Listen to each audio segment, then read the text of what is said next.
Tamil Nadu to Karnataka via Hyderabad kidney racket దందాలో shocking విషయాలు వెలుగు చూస్తున్నాయి. అసలు ఈ తరహా ఆపరేషన్ చేసేందుకు హాస్పిటల్స్ కి అనుమతులు లేవు. దీనికి సంబంధించి కీలక విషయాలు రంగారెడ్డి జిల్లా డిఎంహెచ్ఓ టీవీ9తో చెప్పారు. ఆ డీటెయిల్స్ మనం చూస్తున్నాం. హైదరాబాద్ లో కిడ్నీ రాకెట్ లో కిడ్నీ దాతలు గ్రహీతల వివరాలు రాబడుతున్నారు అధికారులు. తమిళనాడుకు చెందిన వ్యక్తులు కిడ్నీ ఇచ్చినట్లుగా, కర్ణాటకకు చెందిన వ్యక్తులు తీసుకున్నట్లుగా గుర్తించారు. కిడ్నీ మార్పిడి చేసేందుకు హాస్పిటల్కి అసలు అనుమతి లేదంటున్నారు అధికారులు. ఇలాంటి ఘటనలు మళ్లీ జరిగితే మాత్రం ఉపేక్షించేది లేదు అని హెచ్చరికలు జారీ చేశారు. కిడ్నీ మార్పిడికి సంబంధించి వైద్య శాఖ అధికారులకు సమాచారం ఎలా అందింది? రంగారెడ్డి జిల్లా డిఎంహెచ్ఓ డాక్టర్ వెంకటేశ్వరరావు ఏమంటున్నారు? మా ప్రిన్సిపల్ కరెస్పాండెంట్ జ్యోతి అందిస్తారు. ఈ అంశాలకు సంబంధించి ప్రస్తుతం మనతో మాట్లాడేందుకు రంగారెడ్డి జిల్లా డిఎంహెచ్ఓ ఉన్నారు వెంకటేశ్వరరావు. ఒకసారి మాట్లాడదాం. సార్, అసలు ఈ సమాచారం మీ వద్దకు ఏ విధంగా వచ్చింది? ప్రజెంట్ అసలు ఈ కేసు ఏ విధంగా వెళ్తుంది? కంప్లైంట్ ఇచ్చారా సార్? మొత్తం మనకి ఒక అన్నోన్ పర్సన్ కాల్ చేశారండి నిన్న 1:32 మధ్యలో.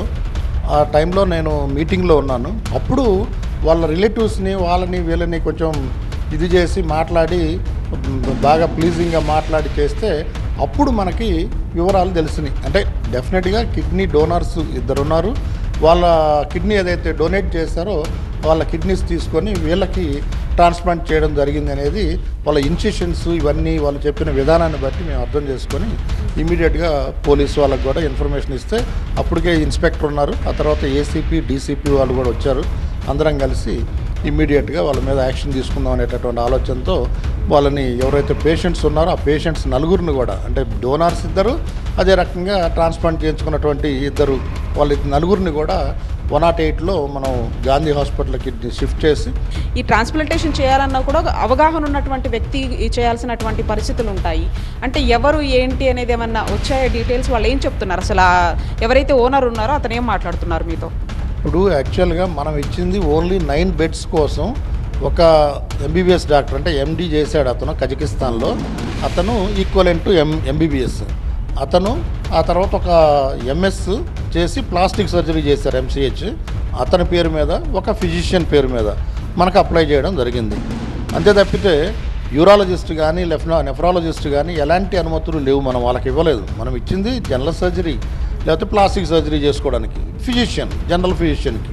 అంతే తప్పితే మిగిలిన ఆర్థోపెడిక్స్ కానీ లేకపోతే ఈ నెఫ్రాలజీ కానీ యూరాలజీ కానీ ఇలాంటి వాటికి దేనికి కూడా అనుమతులు ఇవ్వలేదు మనం. వాళ్ళు అది చేసేదంతా కూడా ఇల్లీగల్. అందుకనే కదా వాళ్ళు ఎక్కడా కూడా పలానా డాక్టర్ చేశారు, యూరాలజిస్ట్ చేశారు అనేది కూడా ఎక్కడా కూడా రాయలేదు. ఎక్కడా కూడా రిటర్న్ ఎవిడెన్స్ అనేది లేకుండా చూసుకున్నారు వాళ్ళు. ఇద్దరు డోనర్స్ ఫీమేల్ ఉన్నారు. ఎవరైతే తీసుకున్నటువంటి ట్రాన్స్ప్లాంటేషన్ వాళ్ళు ఒకళ్ళు మేల్, ఒక ఫీమేల్ పర్సన్ కూడా ఉన్నారు. అయితే ఈ నేపథ్యంలో ఇటువంటి ఘటనలు కనుక పునరావృతం కాకుండా అన్ని చర్యలు తీసుకున్నాము. ఇప్పటివరకు ఏదైతే టాస్క్ ఫోర్స్ టీం ఉందో అన్ని రకాలుగా కూడా చెక్ చేసుకుంటూనే వచ్చింది. ఈ నేపథ్యంలో ఈ అంశానికి సంబంధించి అటు వైద్య ఆరోగ్య శాఖ కావచ్చు, పోలీసులు కావచ్చు చాలా సీరియస్గా వ్యవహరిస్తూ ఉన్నారు. ఇప్పటికే హాస్పిటల్ కూడా సీజ్ చేశాము. ఎవరైతే ఈ ఆపరేషన్ చేశారో వాళ్ళ కోసం, ఆ డాక్టర్స్ కోసం కూడా గాలిస్తున్నాము అని చెప్పేసి ఒకవైపు పోలీసులు చెప్తున్నారు. ఈ అంశాలకు సంబంధించి కూడా వైద్య ఆరోగ్య శాఖకు సంబంధించి, అంతేకాకుండా డిఎంహెచ్ఓ కూడా చాలా సీరియస్గా వ్యవహరిస్తున్నామంటూ కూడా తెలియజేస్తున్నారు. విజువలిస్ట్ వెంకటస్వామితో కలిసి జ్యోతి టీవీ9, రంగారెడ్డి డిస్ట్రిక్ట్ నుంచి హైదరాబాద్.